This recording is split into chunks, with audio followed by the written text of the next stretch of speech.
Hi, this is the AI Storyteller. I'm Mark. This issue deciphers for you Fyodor Dostoevsky's masterpiece, Crime and Punishment. Fyodor Dostoevsky is one of the greatest novelists in 19th century Russian literature. Previously, we delved into his The Brothers Karamazov. In this issue, we're introducing you to another of his masterpieces, Crime and Punishment. In this book, Dostoevsky tightly intertwines religion, politics, and individual destiny, posing his own inquiries on ultimate themes such as personal and societal justice, morality and power, faith, and freedom. The central question he raises is, can justice be achieved through individual action? Traditionally, justice has been maintained through the law, but Dostoevsky chooses a different path, creatively exploring the question of justice from literary and ethical perspectives. He wants to examine how far an individual's endurance can go in the face of justice. Thus, in Crime and Punishment, he creates the character of Raskolnikov. Raskolnikov, in dire poverty, believes himself to be a Superman who can transcend legal constraints and act as he pleases. Consequently, he murders a pawnbroker for her money. However, after the act, Raskolnikov realizes he is far from being a Superman. Instead, he is tormented by constant inner anguish. Later, he meets and falls in love with a Christian girl named Sonia, and ultimately, upon her persuasion, he confesses his crime and is sentenced to exile in Siberia. During his exile, he resolves to convert to Orthodox Christianity, finding redemption therein. Dostoevsky believes that individuals lack the capacity to discern good and evil because what appears as good or evil to individuals is merely trivial. Individuals cannot represent justice on the scale of life and death. In the story, Raskolnikov, driven by a desire to rid society of harm, murders the pawnbroker. This act represents his personal understanding of crime and punishment. However, after the murder, Raskolnikov not only fails to experience the joy of righteous action but also feels immense pain, which he interprets as God's punishment. When his own rules fail to explain the world, the suffering Raskolnikov is compelled to seek larger rules, and thus, in the end, he finds salvation from God. Dostoevsky's works mostly revolve around the lives of the lowest strata of society, depicting characters who are bewildered and helpless, yearning to cry out, but only capable of groaning in pain. Dostoevsky empathizes with their suffering but finds himself in an awkward position because of it. He was born into a minor noble family but led a poverty-stricken life due to his gambling addiction, making it difficult for him to integrate into the upper class and yet not quite fitting in with the lower class. Constant illness tormented him, suffocating his life, so he sought solace in utopian socialism and joined a revolutionary group. In 1849, he was collectively arrested with members of the revolutionary group for reading a letter to Gogol aloud and was sentenced to death. Just 5 minutes before the execution, the Tsar commuted his sentence to Siberian exile. 5 years later, Dostoevsky was granted amnesty, but it took another 5 years for him to return to St. Petersburg from Siberia. During his exile, his thinking underwent a significant transformation, and he began to embrace religion. This period of exile greatly influenced his subsequent literary works. The concept for crime and punishment first formed during his exile. Dostoevsky once wrote to his brother about his desire to write a confession of a criminal, but he hesitated to start. In 1864, Dostoevsky's wife and brother passed away, leaving him with a family to care for and debts he couldn't repay. To ease financial pressure, he agreed to advance payment from his publisher, with the condition that if he failed to meet deadlines, he would become the publisher's writing machine for free. Despite agreeing to such stringent terms, Dostoevsky, upon receiving the advance, found himself unable to focus on writing. In search of inspiration, he decided to travel abroad. During his journey, he couldn't resist the temptation and once again entered a gambling house, losing all his money and even pawning many personal items. In August 1865, in a letter to his lover, Dostoevsky mentioned being denied food and other services at an inn, so he sat at a table in a shabby room, with no money, no food, not even light, finally starting to write Crime and Punishment.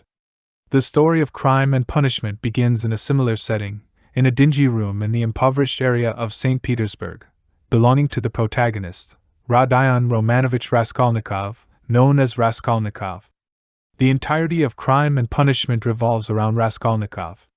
At the beginning of the story, Raskolnikov is an excellent university student who occasionally publishes articles and translates to earn some money. However, these earnings, along with his mother's pension, are not enough to pay for his tuition, so Raskolnikov is forced to drop out of school. With no source of income, Raskolnikov has to pawn his personal belongings to the pawnbroker for a meager sum of money. However, this money from pawning is not enough to pay the rent, and the landlord threatens to evict Raskolnikov. Thus, in desperation, Raskolnikov conceives a dreadful idea: to kill the pawnbroker and rob her of her money. In Raskolnikov's eyes, this action is not morally wrong because the pawnbroker is like a blood-sucking parasite, and he believes that after overcoming this hurdle with the money, he will become a person who can change the world and repay society 1,000-fold. What prompts him to turn this idea into reality is a letter from his mother. In the letter, his mother informs him that his sister, who was working as a governess in a landlord's house to earn money, was almost raped by the landlord and had to quit her job. Now, his sister is engaged to a wealthy lawyer, and soon, the mother and daughter will come to St. Petersburg to fulfill the engagement. After reading his mother's letter, Raskolnikov feels that his sister does not love the lawyer, and the engagement is only to alleviate the family's financial situation.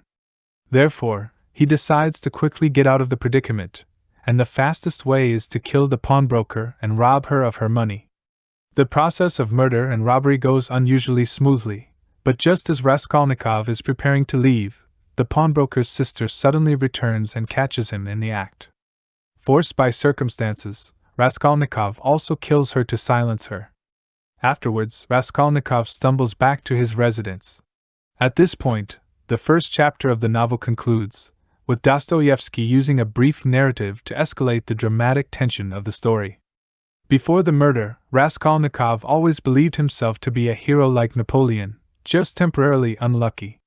Conversely, he viewed the pawnbroker as a parasite in society.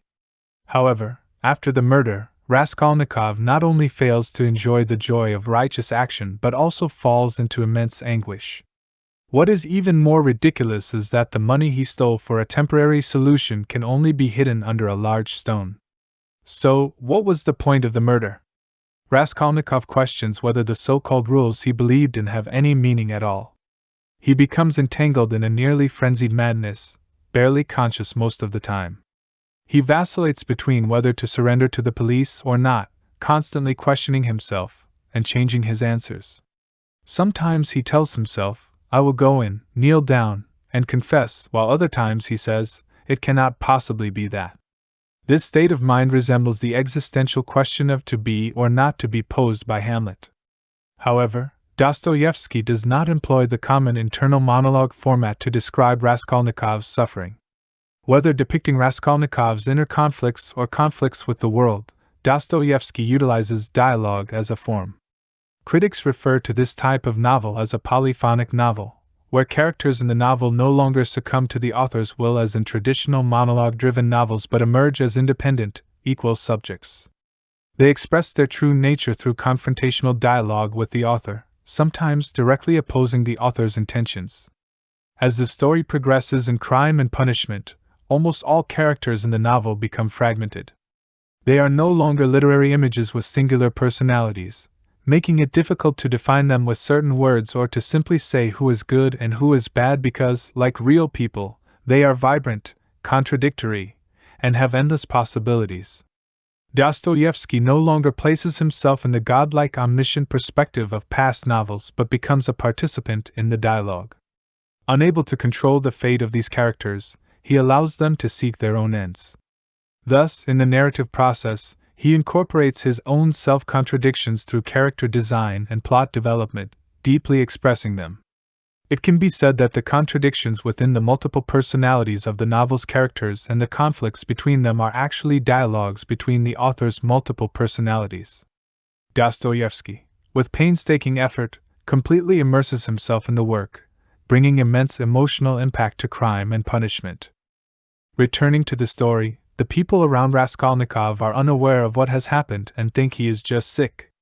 On the second day after the crime, Raskolnikov's friend Razumikin helps him with the living expenses sent by his mother. Raskolnikov, who is solitary in nature, only has Razumikin as a friend, and this friend is completely opposite in character. Razumikin is intelligent, optimistic, and enthusiastic, able to win everyone's favor, and he is not afraid of failure, always finding a way to get life back on track. For example, like Raskolnikov, he dropped out of school, but he quickly resumed his studies through his own efforts. If Dostoevsky poured many of his own real experiences into Raskolnikov, then perhaps Razumikin embodies his imagination of an ideal life. After obtaining the money, Raskolnikov summoned up his courage and left the house. Just as he was sinking back into anguish and preparing to surrender himself, he happened to come across Marmeladov, who had been run over by a carriage and was barely clinging to life. Marmeladov was once a ninth-grade civil servant and a confirmed alcoholic. Due to his alcoholism, he lost his job and squandered all the money at home. He and his eldest daughter, Sonia, were forced to resort to prostitution to make ends meet. Although Raskolnikov and Marmeladov had only a chance encounter, Raskolnikov didn't hesitate to immediately call for a doctor upon seeing Marmeladov's injured state. Unfortunately, it was all too late, and Marmeladov's tragic life came to an end. Raskolnikov gave all the money he had just obtained to Marmeladov's family to cover the funeral expenses. At that moment, a vigorous and powerful vitality surged up from deep within him. Although his body was still weak, the anguish in his soul seemed to have somewhat subsided, as the act of kindness alleviated Raskolnikov's sense of guilt. Therefore, Raskolnikov abandoned the idea of surrendering himself. He returned home to find that his mother and sister had already arrived. In front of his mother, Raskolnikov demanded his sister to break off her engagement, but his sister refused, leading to a heated argument between the two. With no other choice, the kind-hearted Razumikin intervened to reconcile Raskolnikov's mother and sister. During their interaction, Razumikin developed a strong affection for Raskolnikov's sister, and it seemed that a romance between the two young people was on the verge of blossoming. The next day, Sonia came to invite Raskolnikov to attend Marmeladov's funeral, marking the formal introduction of the story's heroine. Sonia supported her family through prostitution, but in Dostoevsky's portrayal, she radiates with a sacred aura. This setting may seem unreasonable, but it actually reflects Russia's unique holy fool culture. According to scholars, holy fools emerged in the 11th century and flourished in the 16th to 17th centuries. Most of them were illiterate wanderers, dressed in tattered clothes, wandering around and speaking nonsense in crowded places such as churches and markets, even cursing passers-by. These eccentrics were widely revered by society, regarded as prophets of Christianity with mystical powers to commune with the divine and predict the future. In Crime and Punishment, Sonia embodies the typical holy fool image, combining extremes of prostitution and sanctity into one. Returning to the novel, with the introduction of the heroine, Dostoevsky accelerates the narrative pace, shifting the focus from Raskolnikov's internal conflict to his confrontation with the world at large. Raskolnikov feels that everyone's words to him are like tests, trying to coax him into saying something, forcing him to defend himself and counterattack. He repeatedly explains his Superman theory to others. He divides people into two categories: a minority who are supermen, rulers who can do whatever they please, and their crimes are legitimate because they will ultimately overthrow the old laws and establish a new order. The majority are ordinary people who must abide by existing rules and passively accept their fate. Raskolnikov always believed himself to be one of the minority, and used this theory to sustain his spirit, convincing himself that he only killed a social parasite. Raskolnikov's theory directly addresses the fundamental question of the relationship between individuals and political authority in human society. From a political science perspective, Thomas Hobbes accurately described this in his masterpiece Leviathan, as you can hear from the interpretation of this book daily. Simply put, from a political perspective, before political authority is established, humans live in a state of nature, struggling with each other to maintain their survival, interests, and honor. To end this fearful situation, everyone surrenders a portion of their freedom, forming political authority, which upholds people's survival, adjudicates their interests, and preserves their honor. But are you willing to surrender this part of your rights? Where are the boundaries of our freedom? When political authority fails to act, how do we save ourselves? Raskolnikov attempts to provide answers with his theory. Until an unexpected visitor appears, Raskolnikov's theory collapses.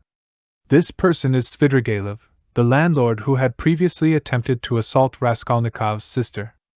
Svidrigailov can be said to be the most mysterious character in Crime and Punishment. No one knows where his vast wealth comes from, and no one knows what he intends to do. He can go to any lengths to satisfy his desires. There are indications that 3 lives have been lost at his hands, but he seems indifferent to it all. He is precisely the kind of person Raskolnikov describes as being unrestrained by legal and moral constraints. Some interpret this dramatically ironic twist as Svidrigailov lacking faith in his soul, tormented by his own murderous actions. Thus, when desire remains unfulfilled and redemption seems hopeless, he chooses suicide to free himself. Of course, this explanation is not entirely satisfactory, but this contradictory character precisely illustrates the complexity of human nature. In Svidrigailov, there are many secrets that are both difficult to understand and impossible to fully explain. His rare surname, Svidrigailov, is obviously not arbitrarily chosen by the author. At some point in history, this surname was synonymous with scoundrels among the nobility. It was fitting to give this demon in the story such a surname. In fact, in Crime and Punishment, most characters' surnames have underlying meanings. The protagonist Raskolnikov's surname, too, is very rare. Etymologically, it comes from the Russian word for schism and its derivative schismatics, specifically referring to those who broke away from Orthodox faith in the 17th century. Razumikin, on the other hand, derives from another word, wisdom, which evidently provides the best explanation for his character. Returning to the story, Svidrigailov sees through Raskolnikov's crime and points out that Raskolnikov's theory is fundamentally unreasonable. Raskolnikov's act of murder was not for the greater good of humanity, shattering Raskolnikov's spiritual foundation. After Marmeladov's funeral, Raskolnikov confesses his crime to Sonia. This time, he no longer uses any theories to justify himself. He admits that he murdered only for himself, realizing that he is not some superhuman, but merely a louse. Thus, he killed not only the old woman but also himself. Eventually, under Sonia's persuasion, Raskolnikov chooses to confess. During the trial, he admits his guilt without hesitation. However, the verdict turns out surprisingly lenient. People believe Raskolnikov's crime occurred in a state of mental derangement, and considering his good deeds, he is sentenced to exile in Siberia for hard labor. After the verdict, Sonia accompanies Raskolnikov to Siberia, while Raskolnikov's sister marries Razumikin. Shortly thereafter, Raskolnikov's mother passes away. However, Raskolnikov does not find liberation from the verdict. On the way to exile, he falls ill, and the illness persists. His illness is not due to the heavy labor but because of inner torment. He begins to doubt incessantly whether he is a louse or a human being. If he is a louse, then he, who killed a person, deserves to die, yet he is still alive. If he is a human being, why is he living a meaningless life, just like a louse? Finally, one day, he suddenly realizes that since his former belief has collapsed, why can't he make Sonia's faith his own?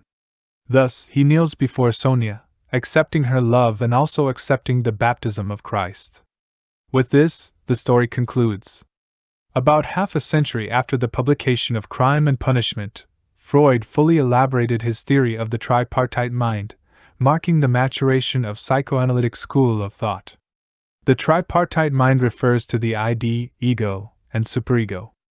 In Crime and Punishment, the criminal Raskolnikov, the repentant Raskolnikov, and the redeemed Raskolnikov correspond precisely to Raskolnikov's ID, ego, and superego, constituting a complete individual. The ID is the instinctual self. Raskolnikov, for his survival, chooses the path of murder and deceitfully believes he is acting in the name of justice. The ego is the self facing the real world. After the murder, Raskolnikov falls into conscience-stricken remorse, with his anxious soul in turmoil, trapped in hellish torment. The superego represents the idealized self. At the end of the story, Raskolnikov bears the cross of suffering and receives final redemption. It can be said that murder is the expansion driven by the ID, while the conscience's interrogation is the struggle between the ego and the ID, and the final repentance is the victory of the superego. We cannot definitively say whether Freud was truly inspired by Dostoevsky, but Raskolnikov's character becomes an excellent example of the tripartite mind theory, frequently cited by scholars of the Freudian school in subsequent times. Raskolnikov's ultimate redemption cannot be separated from understanding another key to this book: religion. Like Raskolnikov, Dostoevsky converts to religion during exile. In Crime and Punishment, there is a wealth of descriptions of society's dark side. For the impoverished people living at the bottom of society, simply staying alive becomes a luxury. Thus, Raskolnikov's cry and his choice to resort to murder and robbery for self-preservation resonate. However, after actually committing the act, he finds no solace, but rather feels a sense of guilt that is out of sync with the world. This feeling itself becomes his punishment. Even after being sentenced to exile, neither exile nor hard labor alleviates his guilt. True punishment still comes from the self-condemnation and fear in his heart. In Dostoevsky's view, it is only when the soul is entrusted to God that Raskolnikov finds true peace and redemption. Raskolnikov's questions may very well mirror Dostoevsky's own inquiries. When our own survival, interests, and honor are jeopardized, and the authorities fail in their duties, what should we do? Where are the boundaries of freedom after relinquishing it to authority? Can we deprive others of their lives for the sake of our own continuation? In reality, the debate over these questions has never ceased since the formation of human society, and Dostoevsky couldn't find answers. Hence, he anchored the culmination of his inquiries in religious faith. However, Crime and Punishment goes beyond this endpoint. The questions it raises about human nature and the fundamental nature of society will continue to provoke thought. Now, with this interpretation concluded, let's recap the key points covered in this analysis. 1. Dostoevsky's life experiences, including his highs and lows, culminated in the creation of Crime and Punishment. In dire straits, he began writing the novel in a place with no money, no food, and not even light, a dingy tavern. 2. In crafting Crime and Punishment, Dostoevsky employed polyphony, replacing the traditional monologue of novels with dialogue as the primary narrative mode. Characters became living individuals rather than mere symbolic figures manipulated by the author. Through character design and plot development, the author revealed the profound contradictions within his own soul more profoundly. 3. The protagonist of Crime and Punishment, Raskolnikov, serves as an excellent example of Freud's tripartite mind theory: the criminal Raskolnikov, the repentant Raskolnikov, and the redeemed Raskolnikov correspond to Raskolnikov's ID, ego, and superego, respectively. 4. Through the voice of the protagonist, Dostoevsky raises the fundamental question of human society, the relationship between the individual and authority. When our survival, interests, and honor are at stake, and authority fails in its duties, what should we do? Although Dostoevsky's ultimate answer stops at God, Crime and Punishment transcends this endpoint, continuing to interrogate the answers to the fundamental questions about the essence of society hidden within the human soul. Well, that concludes the content for this episode. If you enjoyed my video, please click like, subscribe to my channel, and share it with your friends. Thank you.